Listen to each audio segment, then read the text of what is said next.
Hello, hello. I'm Savannah. And I'm Alicia. And this is Burden of Proof. Welcome back. Welcome. We are here after Joel Kirkpatrick case last week. Mm-hmm. So if you listened to that one, thank you. Yes. We just joined Spotify, so we apologize for any hiccups. Yes. If you didn't see it, it should be up now. Yep, everything's up and running. So if you haven't listened to Joel Kirkpatrick, you should go do that. I mean, I don't tell you what to do. I'm not your mom, but you should. I'm old enough to be some of, not too many listeners. A lot of our listeners are around my age. Yeah. So, So as your older sister, I will tell you what to do. Go listen. Other than that, I don't think we have any business up top, so we can jump right in. Yeah. Unless you have anything. I just want to thank all our listeners. We love you guys so much. Thank you. Thank you. I mean, thank you all listeners, but Spotify has been awesome. So we made the switch. We did. You guys have just been so great. We made and everybody's probably like, you were always on Spotify. What are you talking about? We made the switch to Spotify hosting, meaning they're the ones that hold the audio and then distribute it to other platforms. Yes. So. Indeed, yo. Yep. So thank you.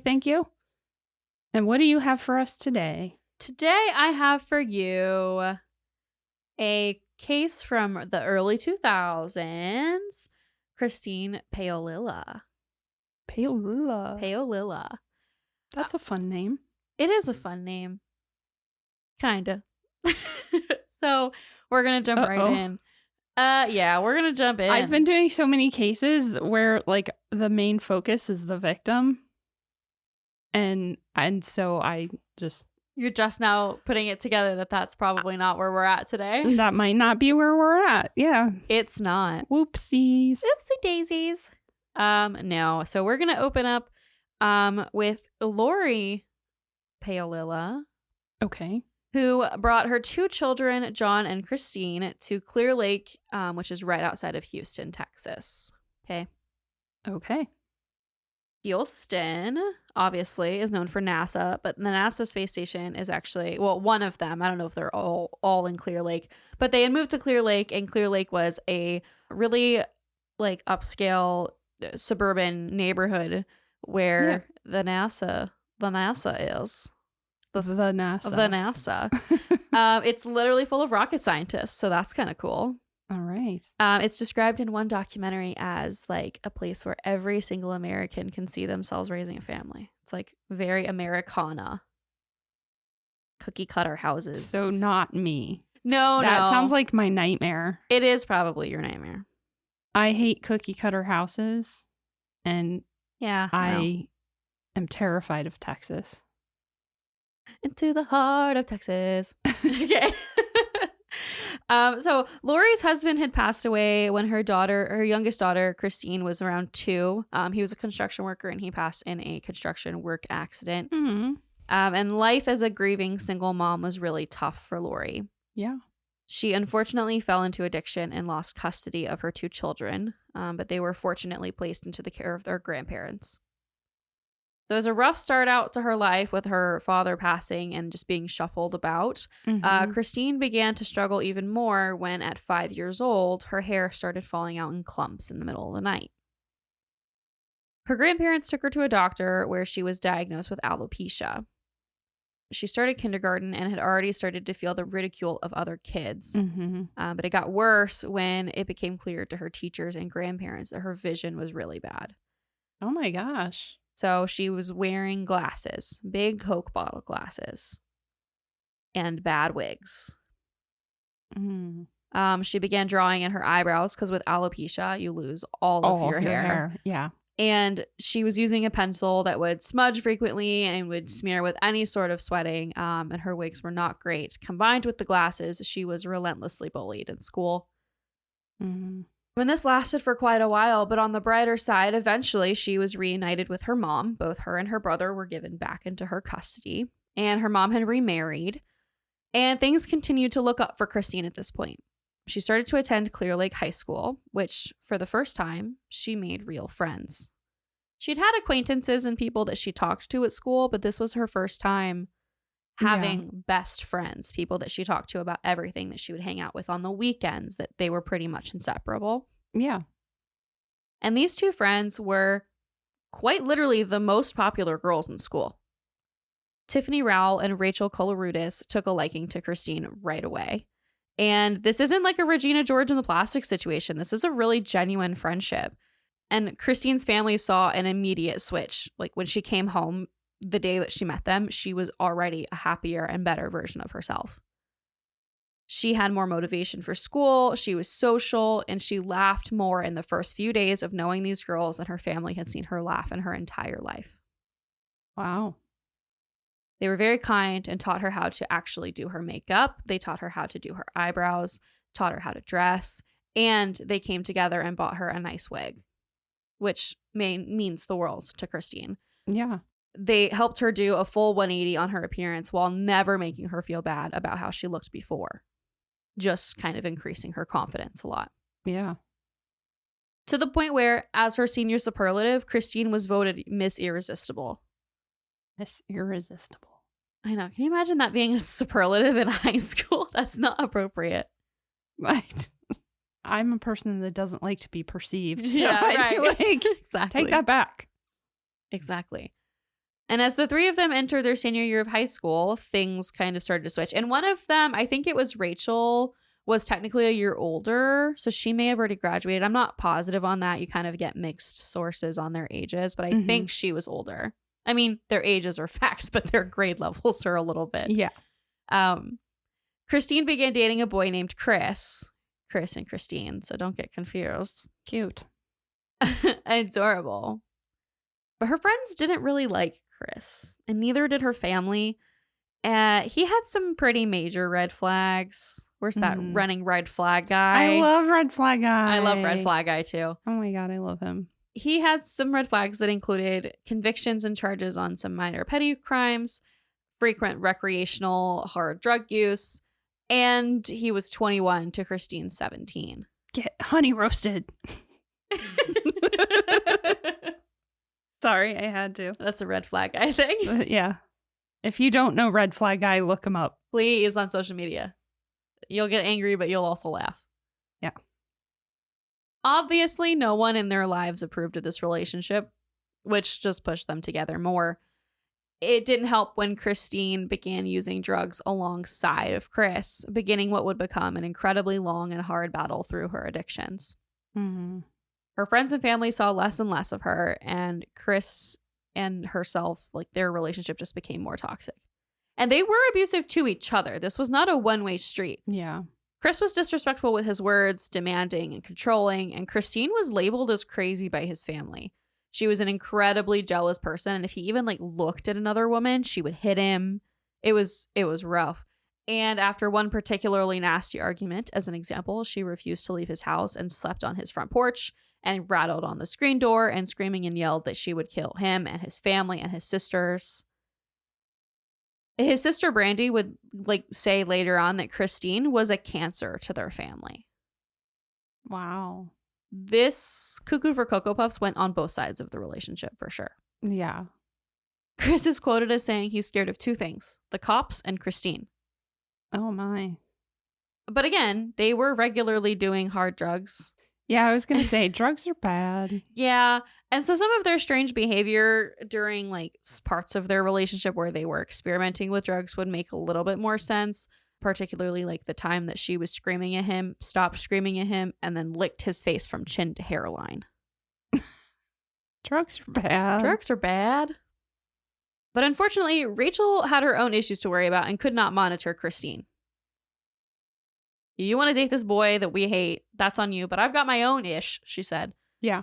She still touched base with her. They still saw her occasionally, but her parents had split prior and her dad had gotten remarried.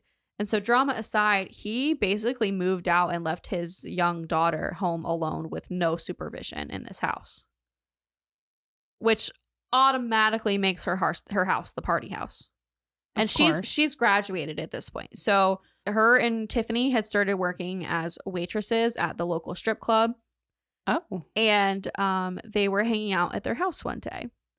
It was... This is sounding so Americana. So Americana. Sorry. Okay, I meant Clear Lake. I didn't mean the story, okay? There's no hot dogs. I mean, this is the real Americana. What are you talking about? Right. That wasn't a joke. I'm being serious. Right. So the day of the crime, Rachel and Tiffany were hanging out at Rachel's house. Tiffany's boyfriend, Marcus Ray Precella, was there, and Marcus's cousin, Adelbert Sanchez, was there. They were having a movie day in preparation for the party that they would have later that night. Unfortunately, parties were pretty much an all-the-time thing at this house. They happened really regularly. Yeah.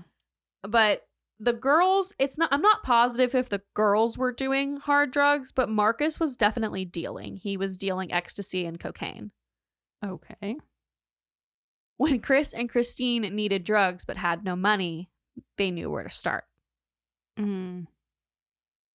They pulled up wearing black clothing with Christine with a bandana on her head because 2003. We will never really know the truth. 2003. You know, it's true. It's I was true. an adult. It's true. It's true. We will never really know the truth of what happened next, but what we do have is Christine's later story. So that's what I'm going to tell you. Okay. You'll see that there are parts of it you have to take with a grain of salt. But here we are. Her and Chris went to the house to steal money and to steal drugs. Okay. His idea, right? And she says that she was really surprised when he handed her a gun before they walked in. Now they knocked on the door. Rachel opens the door because it's Christine and Chris, obviously. And then Chris started shooting. He shot Marcus, and she claimed that the gun she was carrying began going off on its own, and then she was just blindly shooting around the room while crying. What? I'm sorry to laugh, but that's not how guns work. It just started. I don't know. It just started I don't know. shooting. It just started going. Started going off. And granted, one of the weapons was a semi-automatic pistol, but still. I don't know which one she had. Okay. Like I'll say later, I don't pretend to be a ballistics expert. They left the crime scene after everybody had been shot, and she ended up telling Chris she had to go back inside to make sure they were all dead in order to leave no witnesses from their crimes. When she went back inside, she saw Rachel crawling on the floor, trying to dial 911 on a cell phone. So at that point, she took out the pistol and beat her to death with it in the back of the head. Then she made Chris drive her to work, where she clocked in for her shift behind the makeup counter at Walgreens. And she worked a full shift. Drugs are bad. Drugs are bad. I That's don't the theme of the know episode. What to say to that? I'm Yeah. I feel like not a very good podcaster right now. It's because tough. I don't have a lot of commentary on that. Like it speaks for itself. Yeah. And you expect us to believe, oh, it just went off and I was crying, but now you're going to go back and pistol whip someone to death? And she said that was to make sure they didn't leave any witnesses, but I don't really know what they were expecting if they're going into a house to steal from friends and you're just knocking on the door. So that really leans into the meditation part of it for me. Like you couldn't have, I mean, obviously if you're on drugs, but they needed drugs. One authority, I'm not sure if it was a detective or I think it was a psychologist actually, said that she would have done anything because they were going through withdrawals. Yeah. So, I mean, true. You got to keep that in mind too, as a possible explanation. Yeah, I'm just saying, how do you, like, I don't know. To begin with, the gun just started going off itself. Sounds like you're trying to deflect some of the responsibility, but then ultimately you're the one that consciously was like, no, we need to make sure they're dead. Like, to me, that's a whole... Because it's not logical. Yeah. Yeah. So. Okay. One of Tiffany's friends began We're going to call her Brittany. That's not her real name, but she's not mentioned in the press by name. So I'm assuming she was honestly a minor. But she goes by Brittany in the press, and she had been trying to get a hold of Tiffany to confirm the party plans for that night. She hadn't answered. And at one point, I think she called more than once. At one point, Adelbert answered and said she was in the shower. And so Brittany couldn't get a hold of her. So she just assumed, okay, well, we always show up around 6:30, so we'll just go then. Right. So when Brittany and a bunch of her friends show up to a quiet house, they're not really sure what to make of it because this is supposed to be a party. And they knock, and there's no answer. And they decide to see if the door is unlocked, and sure enough, it pushed right open to reveal a horrific, blood-covered crime scene. It was immediately obvious that their friends had been shot and massacred, so they ran out of the house and went to a neighbor where they called 911. Detectives and authorities arrive and begin processing the scene. And the two boys, seemingly shot in their chairs, were still watching whatever movie they were watching at the time of their death. I mean, they were sprayed with like insanely accurate shots. But the girls were a little bit of a different story. Both girls had been shot in the groin and crotch area and all over their bodies and torso several times. To put it in perspective, over 40 shots were fired. Many of them hit their targets. Several didn't, but most of them did. And Rachel alone was hit 12 times. She was the victim of overkill to the extreme by far of any of the victims. But she was the one that was still alive. Yes. Wow. Exactly. So she had been shot the most and beaten, and later was still alive, crawling to her phone. She had dialed 911 before she was beaten to death with the murder weapon. Her cause of death was actually blunt force trauma. Wow. Detectives were able to note 2 different types of guns, and they were able to determine that there had to have been two attackers based on the different types of guns. Yeah. Again, I don't claim to be a ballistics expert. You just got to trust me on this one, okay? Other than that, though, they really had no physical evidence at the crime scene. That was it. It all happened so fast. There was no DNA evidence to leave. Yeah. There was no fighting. There was no... It happened within like seconds of them arriving, it seemed. So they started doing some digging on the victims, and they found out about the drug deals that Marcus was doing. And they also found out that Adelbert, who had recently moved to the Clear Lake area, had family connections to the Mexican mafia. So they immediately started treating it as a drug-related crime. Now, most of his connections were incarcerated connections that were like family ties. Yeah. They still looked into it. It didn't go anywhere. Yeah. But they were determined that this was a drug-related crime off of the bat. I was going to say, though, Chris and Christine better hope the cops find him before his family finds. Mostly they were incarcerated, but yeah, good point. Honestly, it means that they were ignoring one of the most important parts of the crime scene, which was the overkill on Rachel and also slight overkill on Tiffany. Yeah. Because it was a drug-related crime, but they were ignoring the personal aspects of it. Yeah. They talked to the neighborhood and ultimately came up with 2 people who had seen young adults walking around in black, but they didn't have anything solid to go on. They weren't super cooperative with the sketch artist because they really didn't think they had anything to tell them. They just saw 2 people in black. One was wearing a bandana, and the only detail they could think about was that the girl had abnormally large eyes. That was it. So the sketches that were produced were just shy of generic. They're specific enough that when you eventually look at mugshot versus sketch, you see the resemblance. But at first... But the sketch is like a Bratz doll. Yeah. Abnormally large eyes. Right. And I mean, I'm sure we'll post the sketch, and it's like just almost generic, but you do see some of the personal effects come through. Happens a lot. Right. To the point where I look at it like somebody would have had to know the person that they're looking at in that sketch to recognize them. It's not going to be somebody sees somebody on the street and goes, oh, that looks like that sketch. Right. Right. You know what I'm saying? Yes. So the police had over 400 leads at the start of the investigation, mostly focused around drug incidences, but they led to nothing. And for 3 years, the case kind of slowed down and lost momentum. Oh, wow. But not for Rachel's family. Her dad raised over $100,000 to continue the effort to find the killers himself. The smartest thing I've ever seen a parent, like this is so smart. He bought out every billboard entering or exiting Clear Lake City. And he put those sketches on there with a reward notice. So nobody could go in or out of the city without looking at these billboards. Wow. Everyone who lived in Clear Lake, they could see these sketches closing their eyes at night. Yeah. And I thought about, like, do you know how many things I remember driving past as a kid that were just kind of staples? Mm-hmm.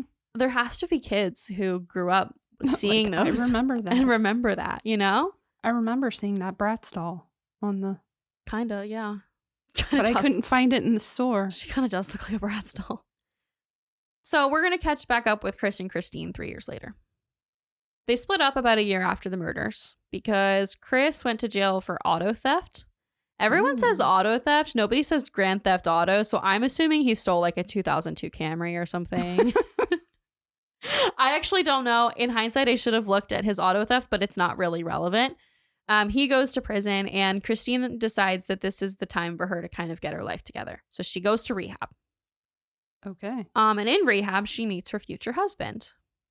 After rehab, they get married and move into a home that she was able to purchase using the money that she was left after her dad's passing. Again, he died in a work-related accident. He had some life insurance. Right. And I think she was given between $360,000 and $380,000. Two of them were blissfully married for 4 months, where they were watching TV when a new special segment came on about the crime. The police sketches were shown, and for some reason, this was the day that Christine cracked. Her new husband's name was Stanley Justin Rott, but I believe he just goes by Justin, and she began pacing around the house and asking if the sketches looked like her. And he was like, well, now that you gotta say that, they kinda do. So she confessed the whole crime to him and got increasingly paranoid. She refused to leave the house, so riddled with fear and guilt that basically the only way that Justin could get through to her was by going on the run. So they left their house and they got a motel room where they stayed for 7 months straight. They did not leave. What? The only time that they left was when they needed more drugs because unfortunately they relapsed and they were using again, and their drug of choice was heroin. Like I said, 7 months, housekeeping never went into the hotel room. They like the motel room. They never let anybody in. They never really left. And they were living on drugs, crackers, cheese, Reese cups, just garbage, junk food for a really long time. At the end of 7 months, a man was watching his TV when a news segment came on. He began thinking that this crime that they're talking about on TV is a lot like something that somebody told me when I was in rehab. He talked to police. Well, he talked to Crime Stoppers at first. He called the Crime Stoppers hotline about a woman named Christine that he had met in a rehab facility where this woman had told him that she had committed a quadruple murder. He was able to recall details that the public did not know, like Rachel being caught trying to dial 911 before she was killed. And the police were like, that's our girl. Yeah. We got to go get her. So they looked into her record and they were immediately able to realize that this did fit the case. Right. I just have to say, like, this has come up before. I always feel so conflicted because I don't want to shame people for whatever reason, especially like they were in rehab together. Right. Like he's focused on himself in rehab. Right. But I just personally can't fathom someone confessing something like that to me and me just like going on with life. Right. But they don't know for sure that that's the truth. They don't know that she's even remembering something that actually happened. Right. But like, that's just so huge that I don't think that I could. I think I, at the very least, would have to go to the people in charge of the rehab and be like, yeah, maybe. Christine over here told me this wild story. Like, is that true? Hoping that somebody would look into it or something. Fair enough. I don't know. I just don't think that I could just like forget about it and move on. Like, I'd be like, whoa, wait a second. Wait a minute. Yeah, that's fair. That's just me personally. That's fair. So they're on to her. They're on to her. And not only do they realize that her records fit the case, it also was the drug charge that they were looking for and brought in the personal nature of the overkill at the crime scene. Mm-hmm. They still don't have motive. I mean, they assumed it was drug related, but they knew that it was a strong connection because Rachel had a picture of Christine in her wallet. Like, they were really close. Yeah. And they went to the motel where they were able to arrest Christine and Justin, which they realized after was a mistake. That was not the man they were looking for. But, at first. And Christine immediately would not talk without an attorney. Justin, however, had nothing to hide. He told them all about the story that his wife told him 7 months ago, and they're processing them at the station. The police begin looking through their motel room. I don't want that job. Mm-mm. They must have drawn the short straw because there were hundreds of needles in the apartment. I say apartment, but in the motel room. And there was also just a fine mist of blood spatter over everything from when they would withdraw the needle and flick them. Ugh. I mean, the entire motel room was covered in blood at this point. Just like, seriously, I saw pictures, just like a fine mist. It was everywhere. Yeah. They were doing between $500 and $1,000 of heroin a day. Holy crap. There was trash and moldy food everywhere, and officers said that it was one of the grossest scenes they've ever seen, including murder scenes. It was horrific. They I can't. Okay. Yeah. Sorry. They put a warrant out for Chris Snider, and he was living in South Carolina at the time. And it was not completely obvious how he found out, but I've seen sources saying that it was his mom that called and said, "You have a warrant out for your arrest." And he went missing for a few days. It wasn't for a little while after somebody came forward and said, "I saw him going into the woods," that they were able to unfortunately find his body. He had overdosed on pills and committing suicide rather than facing the consequences. crime and the consequences of what they committed. Mm. So Christine's story alone is all that we have. The prosecuting attorney said some killer bars. So I'm going to read those to you. All right. He says, quote, "You are the ones who get to clean up the wreckage," to the jurors, showing them pictures of the 4 victims. He says, quote, "This is Adelbert Sanchez. That young man will never get to go home again. Never get to eat a cheeseburger, enjoy Christmas. His family can go visit him at the graveyard. But her mommy can go visit her in prison." Mic drop. Wow. Yeah. He had lots of bars like that. Wow. What helped that the prosecution had the murder weapons, which were found. I believe they were in the custody of Chris once they went through his personal effects, which after so many years still had traces of the victim's blood on it. At least one of them did. Wow. Yeah.